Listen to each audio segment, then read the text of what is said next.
આજે 1 ફેબ્રુઆરીના રોજ ઓડાના 48માં સ્થાપના દિવસ નિમિત્તે એસપી રિંગ રોડને 6 લેન કરવાની જાહેરાત કરવામાં આવી છે. પ્રથમ ફેઝમાં 37 કિલોમીટર જેટલા સર્વિસ રોડ સાથેનો રોડ, જ્યારે બીજા ફેઝમાં 39 કિલોમીટર રોડને સર્વિસ રોડ સાથે પહોળો કરવામાં આવશે. ઓડા દ્વારા 1 વર્ષ અગાઉ 6 લેન રોડ કરવા માટેની ડિઝાઇન, ટ્રાફિક તેમજ સર્વે દ્વારા જંકશન પર નવા ફ્લાયઓવર બનાવવા વગેરે અંગેની પ્રક્રિયા શરૂ કરવામાં આવી હતી. રિંગ રોડ 6 લેન બનતા અહીંથી દરરોજ પસાર થતા અંદાજે 1 લાખ જેટલા વાહન ચાલકોના સમયનો બચાવ થશે અને ટ્રાફિકમાં પણ રાહત મળશે.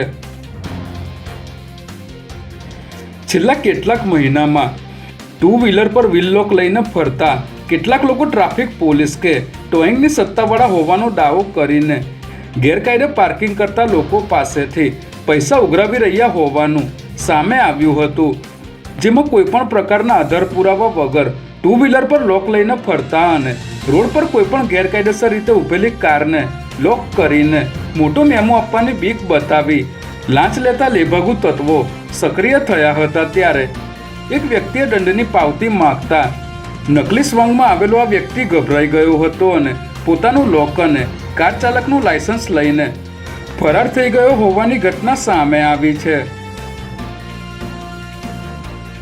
ગુજરાતના નાણાં વિભાગ દ્વારા જીએસટી વિભાગના 62 જેટલા અધિકારીઓની સાગમટે બદલી કરવામાં આવી છે, જેમાં નાણાં વિભાગના વહીવટી નિયંત્રણ હેઠળના મુખ્ય રાજ્યવેરા કમિશનર કચેરીના સંયુક્ત રાજ્યવેરા કમિશનર વર્ગ 1 સંવર્ગના 9 અધિકારીઓની, જ્યારે નાયબ રાજ્યવેરા કમિશનર વર્ગ 1 સંવર્ગના 35 અધિકારીઓની બદલી કરવામાં આવી છે.